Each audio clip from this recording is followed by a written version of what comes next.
શ્રુત્વા ગુણાન ભુવન સુંદર શૂન્વતાંતે. જે સાંભળે છે એ કંઈક બોલી શકે છે.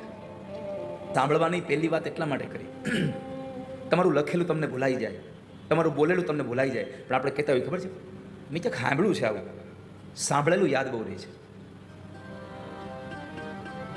ભલે પછી એ હૈયામાં હોય, હોઠે કદાચ આવતા વાર લાગે, પરંતુ સાંભળેલું યાદ બહુ રહે છે. એટલે પેલું અહીંયા લખ્યું શ્રુત્વા ગુણાન ભુવન સુંદર શૂન્વતાંતે. જો કે ભગવાન કૃષ્ણએ તો આખો પત્ર સાંભળ્યો નથી, એક જ લીટી સાંભળી અને પરમાત્મા લેવા માટે તૈયાર થયા. ચાલો, કેમ? સુદેવ નામના બ્રાહ્મણે કહ્યું કે પ્રભુ પેલા સાંભળી તો લો, 7 શ્લોક છે, એક નથી આવા. અહીં તો મેં અડધો જ ગાયો છે. પરમાત્માએ કહ્યું કે બસ આ પહેલી લીટી તમે ગાઈને એના ઉપરથી જ મેં નક્કી કર્યું કે હવે મારે રૂકમણીને પરણવું છે. પણ પ્રભુ શું કામ નક્કી કરો છો આવું? તો કહે છે કે એટલા માટે મને આ સંસારનો એ માણસ વધારે ગમે છે જે મારી કથા સાંભળે છે. અને રૂકમણી લખ્યું કે મેં તમારા ગુણોને સાંભળીને તમને પસંદ કર્યા છે, એટલે મારે લેવા જવા છે. જે મારી કથા સાંભળે છે એ મને વધારે ગમે છે.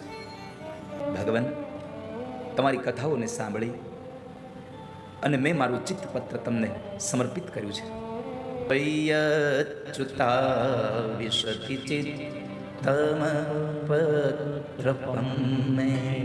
મારું ચિત્તપત્ર મેં તમને સમર્પિત કર્યું છે ઠાકોરજી. મેં તમારી સાથે સંબંધ બાંધ્યો છે.